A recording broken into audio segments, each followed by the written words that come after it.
Guys ఇక్కడ job detail చూసినట్లయితే జిల్లా సహకార బ్యాంకుల్లో ఖాళీగా ఉన్నటువంటి ఉద్యోగాలకి డైరెక్ట్ గా మీ యొక్క సర్టిఫికేట్స్ చూసి అంటే మీ యొక్క ఎడ్యుకేషనల్ క్వాలిఫికేషన్ లో వచ్చినటువంటి మార్కులను చూసి ఈ యొక్క వేకెన్సీస్ కి ఎంపిక చేసే విధంగా ఈ యొక్క నోటిఫికేషన్ అయితే వచ్చింది.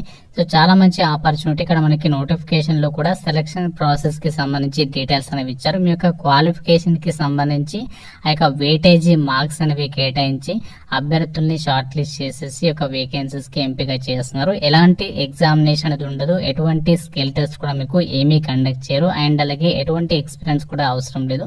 జస్ట్ మీకు క్వాలిఫికేషన్స్ ఉంటే సరిపోతుంది. ఈ నోటిఫికేషన్ కి మీరు అప్లై అయితే చేసుకోవచ్చు. ఇక్కడ సెలక్షన్ ప్రాసెస్ అండ్ అలాగే అప్లికేషన్ ప్రాసెస్ కి సంబంధించి క్లియర్ డీటెయిల్స్ అయితే ఇచ్చారు. అన్ని జిల్లాల్లో కూడా మనకి ఇక్కడ వేకెన్సీస్ అనేవి కేటాయించారు. మీరు ఇక్కడ స్క్రీన్ పైన కూడా చెక్ చేసుకోవచ్చు ఏ జిల్లాలకి సంబంధించి వేకెన్సీస్ ఇచ్చారు. ఇక్కడ మనకి ప్రతి డిస్ట్రిక్ట్ కి సంబంధించి వేకెన్సీస్ అయితే రిక్రూట్మెంట్ చేస్తున్నారు. సెలెక్టెడ్ క్యాండిడేట్స్ కి మీరు పర్టికులర్ లొకేషన్స్ లోకి వెళ్ళి అక్కడ మీరు ఏదైతే ఆ యొక్క కోఆపరేటివ్ బ్యాంక్ ఉంటుందో ఆ యొక్క సహకార బ్యాంక్ అందులో మీరు వర్క్ చేయాల్సి ఉంటుంది. సెలెక్టెడ్ క్యాండిడేట్స్ కి ఈ యొక్క సంస్థ వాళ్ళే మీకు ఫస్ట్ ఇంటర్న్ కింద అయితే తీసుకుంటారు. 25,000 రూపీస్ మంత్లీ సాలరీ అనేది మీకు పే చేయడం అనేది జరుగుతుంది అని చెప్పేసి రిక్రూట్మెంట్ డీటెయిల్స్ లో అయితే మెన్షన్ చేయడం అనేది జరిగింది. ఇక్కడ మనకి వేకెన్సీస్ కూడా ఇచ్చారు. ఎక్కడెక్కడ వేకెన్సీస్ ఉన్నాయి మీరు క్లియర్ గా చెక్ చేసుకోవచ్చు. అండ్ అలాగే ఈ పోస్టులకి సంబంధించి మీకు 1 year పాటు కూడా ఇంటర్న్షిప్ కింద ట్రైనింగ్ అనేది ప్రొవైడ్ చేస్తారు. తర్వాత వాళ్ళ రిక్వైర్మెంట్ ని బేస్ చేసుకుని మీకు ఆ యొక్క ఇంటర్న్షిప్ అనేది ఫుల్ టైమ్ గా కూడా కన్వర్ట్ చేసేటువంటి ఛాన్సెస్ అయితే ఉంటాయి.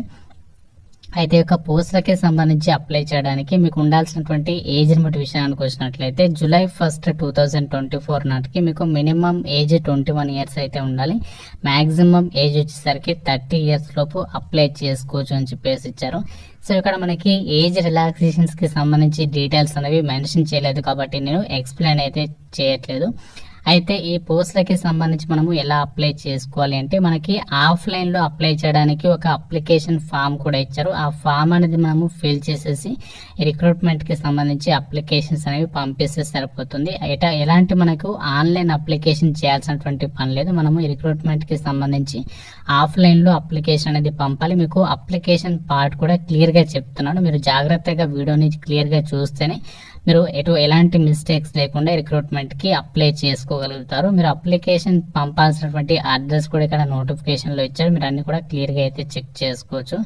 అండ్ అలాగే ఈ పోస్టులకి సంబంధించి అప్లై చేయడానికి లాస్ట్ డేట్ వచ్చేసి మనకి రేపే లాస్ట్ డేట్ 5th August వరకు మాత్రమే టైం ఇచ్చారు. ఆ డేట్ లోపు యొక్క వేకెన్సీస్ కి అయితే అప్లై చేసుకోవచ్చు.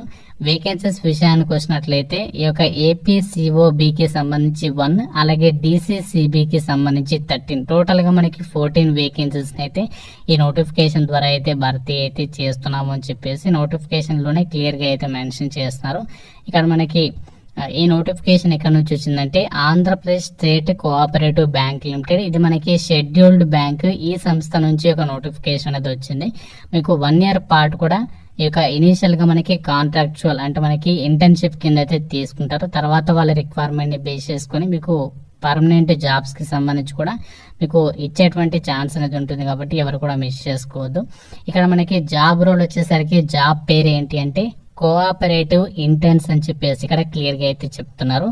అండ్ అలాగే ఈ పోస్టులకి ఎవరు అప్లై చేసుకోవచ్చు, ఎడ్యుకేషనల్ క్వాలిఫికేషన్ విషయానికి వచ్చినట్లయితే ఎవరైతే MBA చేస్తుంటారో MBA గానీ లేదంటే దానికి సమానమైనటువంటి విద్యా అర్హత గానీ ఉన్నట్లయితే వాళ్ళు అప్లై చేసుకోవచ్చు. ఆ యొక్క MBA గానీ ఈక్వలెంట్ క్వాలిఫికేషన్ అనేది మార్కెటింగ్ మేనేజ్మెంట్ లో గానీ, కోఆపరేటివ్ మేనేజ్మెంట్ గానీ, అగ్రి బిజినెస్ మేనేజ్మెంట్ గానీ, రూరల్ డెవలప్మెంట్ మేనేజ్మెంట్ గానీ ఈ యొక్క విభాగాలు మీరు కంప్లీట్ చేసి ఉండాలి. ఒకవేళ మీకు ఈ క్వాలిఫికేషన్ లేకుంటే మీరు 2 years కోర్స్ PGDM అంటే post graduate diploma in management ఈ కోర్స్ చేసినా కూడా మీరు అప్లై అయితే చేసుకోవచ్చు అని చెప్పేసి క్లియర్ గా అయితే చెప్తున్నారు. దాంతో పాటు మీకు కంప్యూటర్ కి సంబంధించిన నాలెడ్జ్ అనేది ఉండాలి అని చెప్పేసి నోటిఫికేషన్ లో ఇవ్వడం జరిగింది. ఈ పర్టికులర్ క్వాలిఫికేషన్స్ మీకు ఉన్నట్లయితే ఈ నోటిఫికేషన్ కి మీరు అప్లికేషన్స్ అనేవి పంపవచ్చు. సో ఇప్పుడు మనము ఈ జాబ్స్ కి సంబంధించి అప్లికేషన్ ప్రాసెస్ అయితే చూద్దాం. ఈ యొక్క అప్లికేషన్ ఫామ్ వచ్చేసి మనకి ఇలా అయితే ఉంటుంది. 2 pages అయితే ఉంటుంది. ఈ యొక్క 2 pages కి సంబంధించి అప్లికేషన్ పేజ్ అనేది మీరు ప్రింట్అవుట్ అయితే తీసుకోవాలి. సో ఈ యొక్క అప్లికేషన్ ఫామ్ అనేది ప్రింట్అవుట్ తీసుకున్న తర్వాత ఇక్కడ మీరు మీ యొక్క రీసెంట్ గా దిగినటువంటి కలర్డ్ పాస్పోర్ట్ ఫోటోగ్రాఫ్ అనేది అతికించాల్సి ఉంటుంది. ఎటువంటి సైన్ పెట్టాల్సినటువంటి అవసరం లేదు. ఇక్కడ మీరు ఫోటోగ్రాఫ్ అనేది అతికించండి. అతికించిన తర్వాత మీ యొక్క పర్సనల్ ఇన్ఫర్మేషన్ ఇక్కడ యాజ్ పర్ ఎస్ఎస్సి సర్టిఫికేట్ ప్రకారం మీ యొక్క ఫుల్ నేమ్ అనేది ఇక్కడ ఇవ్వాలి. తర్వాత ఫాదర్ నేమ్, మదర్ నేమ్, తర్వాత డేట్ ఆఫ్ బర్త్. సో మీరు ఏ డేట్, మంత్, ఇయర్ లో జన్మించారో అది ఇక్కడ మీరు మెన్షన్ చేయాలి. తర్వాత మీ యొక్క క్యాస్ట్ ఏంటి, మీరు బీసీ వాళ్ళైతే బీసీ మీద రైట్ మార్క్ చేయండి, ఎస్సీ వాళ్ళైతే ఎస్సీ మీద. తర్వాత మీ యొక్క కాంటాక్ట్ నెంబర్ ఏంటి. నెక్స్ట్ ఇక్కడ మీరు ఫిజికల్లీ హ్యాండిక్యాప్డ్ వాళ్ళైతే ఎస్ మీద లేకుంటే నో మీద టిక్ చేయండి. తర్వాత రిలీజియన్, మీరు ఏ రిలీజియన్ అయితే అది పెట్టండి, హిందూ అయితే హిందూ. తర్వాత మీ యొక్క జెండర్ అనేది ఈ విధంగా సెలెక్ట్ చేసుకోండి. తర్వాత applied for bank and district. So మీరు ఇక్కడ ఏ బ్యాంక్ కి సంబంధించి, ఏ డిస్ట్రిక్ట్ కి సంబంధించి అప్లై చేస్తున్నారో ఆ యొక్క నేమ్ అనేది మెన్షన్ చేయాలి. అంటే లైక్ డిస్ట్రిక్ట్ ఏదైతే డిసిసిబి ఉందో డిసిసిబి అని చెప్పేసి మెన్షన్ చేసి ఆ యొక్క డిస్ట్రిక్ట్ నేమ్ అనేది రాయాలి.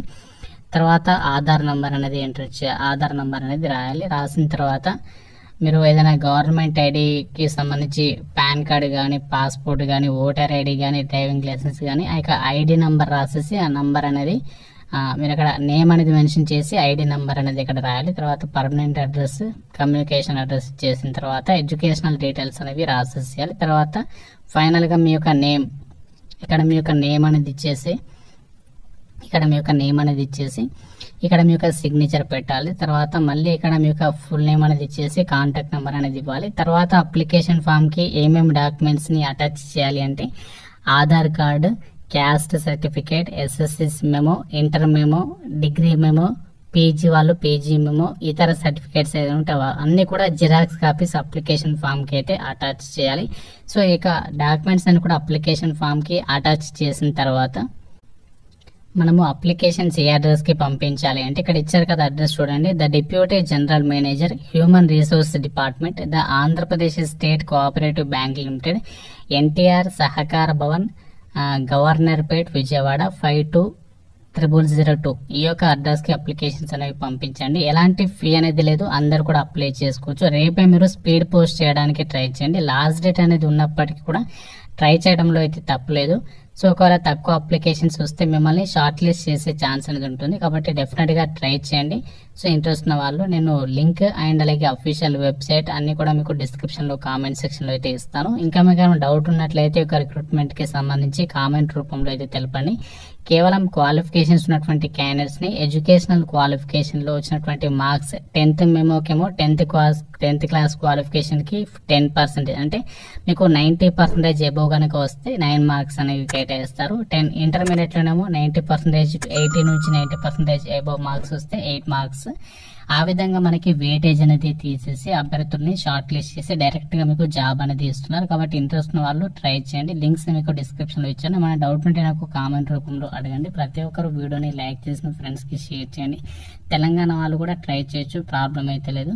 Thank you friends, have a nice day.